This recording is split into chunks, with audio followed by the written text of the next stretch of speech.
Okay, so get this. Google just announced this new quantum computing chip Yeah. called Willow. Right. And the claims are kind of wild. I mean, Yeah, the tech world is definitely, like, buzzing about this. you sent us a YouTube video by Julie McCoy, who seems super excited about Willow, and then an article straight from Google's blog, The Keyword. Right. So I think our mission today is to figure out what this chip actually does. Yeah.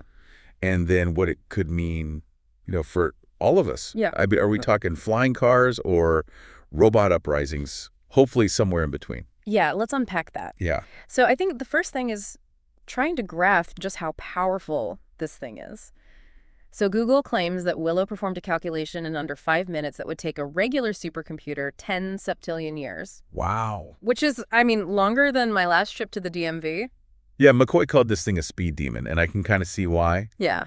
But she also mentions that Willow might be tapping into the concept of the multiverse to do these calculations. Is that even remotely possible? Well, the multiverse is still a theoretical concept, but the way that quantum computers work does share some interesting parallels. Okay. So imagine a coin spinning in the air, like before it lands. It's both heads and tails at the same time. Yeah. So quantum bits, or qubits, can exist in this weird state of being both 0 and 1 simultaneously, which is called superposition. Okay. And this lets them explore many solutions at once, which gives them that insane speed advantage. Okay, so it's not magic, it's quantum mechanics. It's quantum mechanics. Okay, I got it. But hold on, isn't there a problem with quantum computers being really prone to errors? Right, that's been a huge hurdle, but Google says that Willow actually gets better at reducing errors as you add more qubits. Really?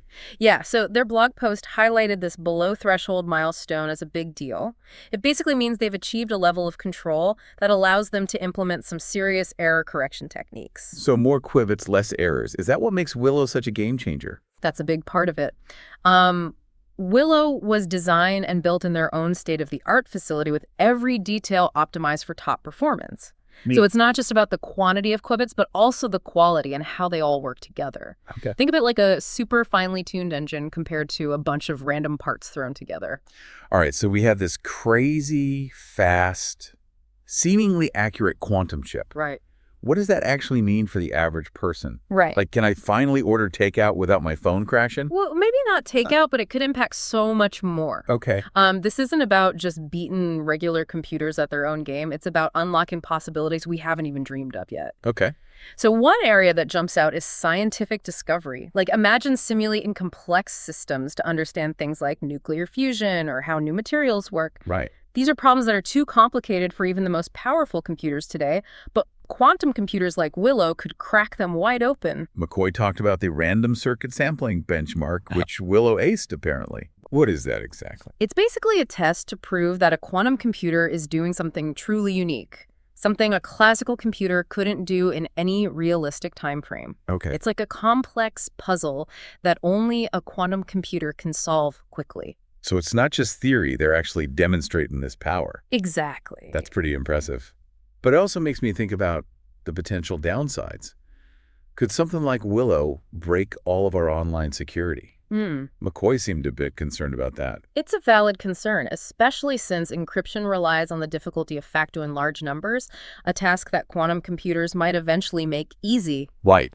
But Willow is still a long way from having the capacity to crack the kind of encryption that protects our sensitive data. Okay. McCoy even pointed out that break-in Bitcoin would require over 1 million qubits, while Willow currently has 105. Oh, wow. So we have a little bit of breathing room there, right? And even if quantum computers eventually reach that level, researchers are already working on new encryption methods that can withstand quantum attacks. This post-quantum cryptography is crucial for staying ahead of the curve. Right. It's a bit like an arms race, but instead of weapons, we're developing shields for our data. Okay, so should we be panicking and changing all our passwords right now? I wouldn't say panic for now. The more immediate concern is protecting everyday things like online banking and even those little chip readers we use at the store.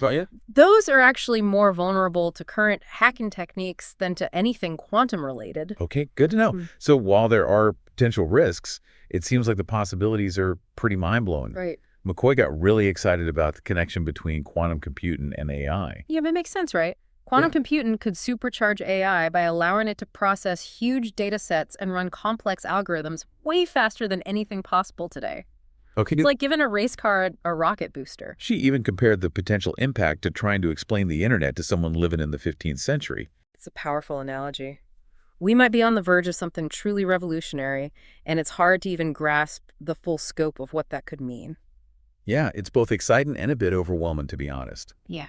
What are some of the most promising applications you see emerging from this, besides the scientific advancements we already talked about? Well, medicine is a huge one. Okay. Think about developing new drugs and therapies tailored to an individual's genetic makeup. Wow. Or diagnosing diseases much earlier and more accurately. Yeah. Quantum computing could be a game changer in healthcare.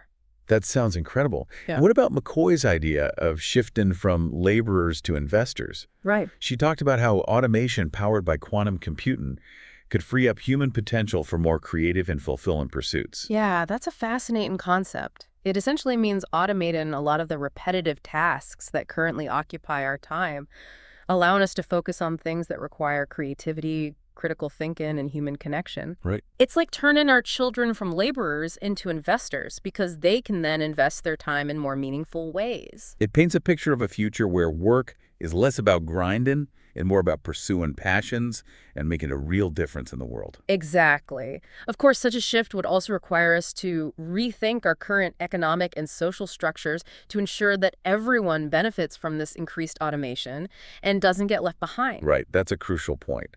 It's not just about the technology itself, but how we use it to create a more equitable and fulfilling future for everyone. Absolutely. We need to have those conversations now and proactively address the potential challenges so that we can harness these advancements for the greater good. Speaking of conversations, this whole deep dive has really gotten me thinking about the importance of access to knowledge and critical thinking. Yeah. It's amazing how much potential this technology holds, but it also highlights the need for everyone to be informed and engaged in these discussions. I couldn't agree more.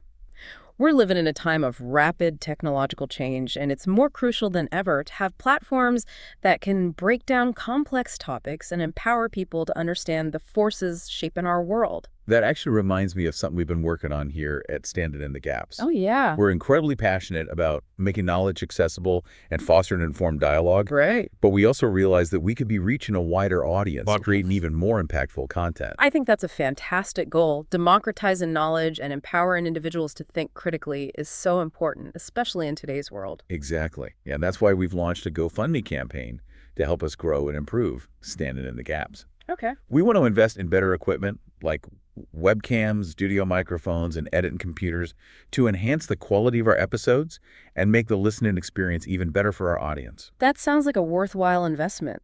High-quality audio and video can make a huge difference in engaging listeners and conveying information effectively. Absolutely. We want our listeners to have the best possible experience, and that includes clear audio, professional-looking video, and seamless editing. Upgrading our equipment would allow us to achieve that. Beyond the technical aspects, how else do you envision this campaign impacting your podcast? We also want to use the funds to expand our reach. That means investing in marketing and outreach efforts to connect with new listeners who might be interested in our content. We want to bring Standing in the Gaps to a wider audience and spark meaningful conversations about the topics we explore. Expanding your reach is essential for amplifying your impact. The more people you can engage with your insightful content, the greater the potential for fostering informed dialogue and critical thinking within society. And that's ultimately what this is all about, isn't it? We believe that knowledge is power, and we want to empower our listeners to make sense of the complex world around them. With better equipment and a broader reach, we can have an even greater impact on our community and beyond. I wholeheartedly agree. Your mission to bridge knowledge gaps and empower individuals to engage in informed discussions is incredibly valuable, especially in this era of information abundance and often misinformation. Your efforts to democratize access to complex topics and break down barriers to understanding are truly commendable. We're incredibly grateful for the support we've already received, and we're excited about the possibilities this campaign will unlock. We believe that Standing in the Gaps has the potential to make a real difference, and we're asking our listeners to join us on this journey. Even a small contribution can go a long way in helping us achieve our goals. It's inspiring to see your dedication to making knowledge accessible and empowering others to engage in meaningful discussions. I commend your efforts to democratize information and foster a more informed and engaged society. It feels like these advancements in technology, like what Google is doing with Willow, are happening at such a rapid pace. Yeah. It makes our mission here at Standing in the Gaps even more important. I agree. It's crucial to have accessible and insightful analyses of these complex topics so people can understand the implications and participate in shaping the future. Exactly. And now getting back to Google's quantum leap, McCoy highlighted some particularly fascinating applications that could have a profound impact on our lives beyond even what we've already discussed. She mentioned the potential for revolutionizing energy production through advancements in nuclear fusion. That's a compelling prospect.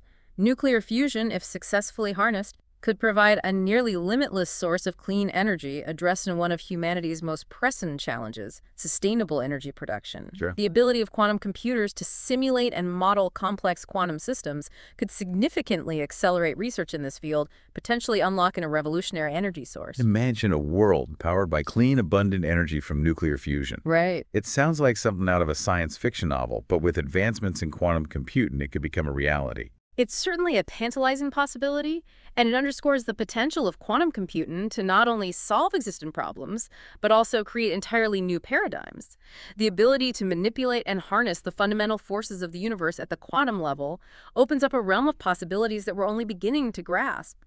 It's mind-boggling to think about the potential applications from revolutionizing medicine and material science to transforming artificial intelligence and our understanding of the cosmos.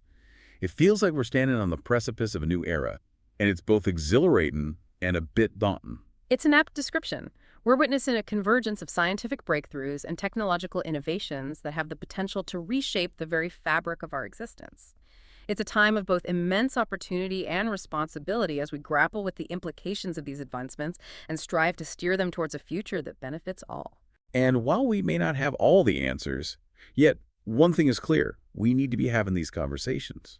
We need to be exploring the possibilities, debating the ethical implications, and engaging with the complexities of this quantum leap, because the future is being shaped now, and we all have a role to play. I couldn't agree more. Informed dialogue, critical thinking, and a shared commitment to responsible innovation are paramount as we navigate this uncharted territory. Platforms like Standing in the Gaps, which foster these conversations and empower individuals to engage with complex topics, are crucial for ensuring that we collectively shape a future that reflects our shared values and aspirations. Yeah, it's definitely a worthwhile endeavor. Well, before we get too carried away thinking about the future, let's bring it back to the present. McCoy also discussed some potential downsides of all this, especially when it comes to encryption. Right. She brought up the concern that Willow could, break all of our encryption, which would be a major security risk. But as we talked about earlier, Willow is still a long way from being able to crack the strong encryption methods that protect our sensitive data. Right. And thankfully, there's a lot of research going into developing new encryption methods that can resist quantum attacks. Yeah. So it seems like we're in a race against time to stay ahead of the curve. Exactly. It's like a constant game of cat and mouse between those trying to break encryption and those trying to protect it. The good news is a lot of brilliant minds are working hard on the cat side, developing post-quantum cryptography to keep our data safe. That's reassuring. So maybe instead of panicking about our passwords being cracked by quantum computers, we should focus on practicing good cybersecurity habits right now. For sure. Things like using strong passwords, being wary of phishing scams, and keeping our software up to date. Absolutely. Those basic security practices are still crucial, regardless of how advanced quantum computing becomes. Okay, so as we wrap up our deep dive into this quantum rabbit hole, what's the one thing you really want our listeners to take away from this? What's that thought-provoking nugget they can ponder as they go about their day? I think the key takeaway is this Google's Willow chip is a powerful symbol of the incredible advancements happening in quantum computing. It's a glimpse into a future where we can tackle problems that are currently impossible, from revolutionizing medicine to developing clean energy sources. But this future isn't predetermined. It's up to all of us to ensure that this technology is developed and used responsibly, ethically, and for the benefit of everyone. Well said. And to our listeners, we hope this episode has sparked your curiosity about the world of quantum computing. If you're enjoying these deep dives and want to support our mission of making complex topics accessible, we invite you to check out our GoFundMe campaign. Your contribution, no matter how small, will help us reach a wider audience and improve our production quality. We believe that knowledge is power, and we want to empower as many people as possible to engage in informed discussions about the forces shaping our world. I echo that sentiment. It's inspiring to see your dedication to democratizing knowledge and fostering a more informed and engaged society. Thank you so much for joining us on this deep dive. And to our listeners, keep exploring, keep questioning, and keep standing in the gaps.